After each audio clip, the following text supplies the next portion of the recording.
साईं राम। मैं टीम साईं पूजा की ओर से देविका आप सभी का बाबा की लघु कथाओं में हार्दिक स्वागत करती हूँ। आज हम बाबा के सरकार की कथा का श्रवण करेंगे। बाबा ने अपने बचपन की एक कहानी का इस प्रकार वर्णन किया।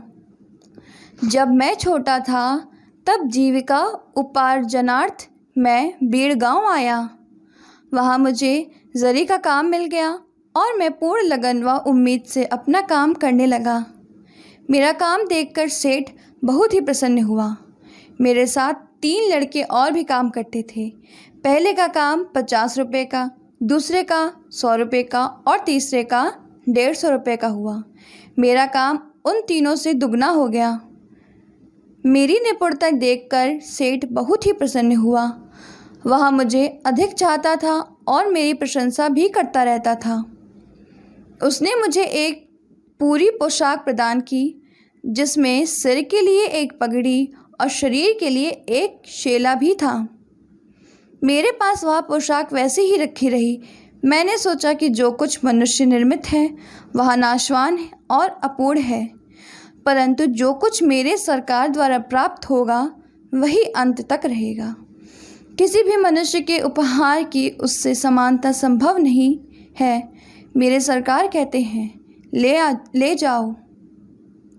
लोग मेरे पास आकर कहते हैं मुझे दो, परंतु जो कुछ मैं कहता हूँ उसके अर्थ पर कोई ध्यान देने का प्रयत्न नहीं करता। मेरे सरकार का खजाना आध्यात्मिक भंडार भरपूर है और वह बह रहा है।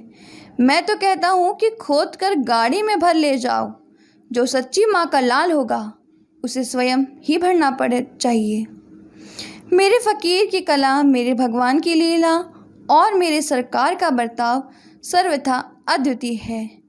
मेरा क्या, यह शरीर मिट्टी में मिलकर सारे भूमंडल में व्यास हो जाएगा तथा फिर यह अवसर कभी प्राप्त ना होगा। मैं चाहे कहीं जाता हूँ या कहीं बैठता हूँ, परंतु माया फिर भी मुझे कष्ट पहुँचाती है।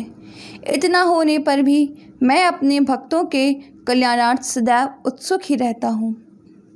जो कुछ भी कोई करता है एक दिन उसका फल उसको अवश्य प्राप्त होगा, और जो मेरे इन वचनों को याद रखेगा उसे मालिक आनंद की प्राप्ति होगी। श्री सद्गुरु साईनाथार परमस्तु शुभम भवतु। ओम साई राम। जय साई राम।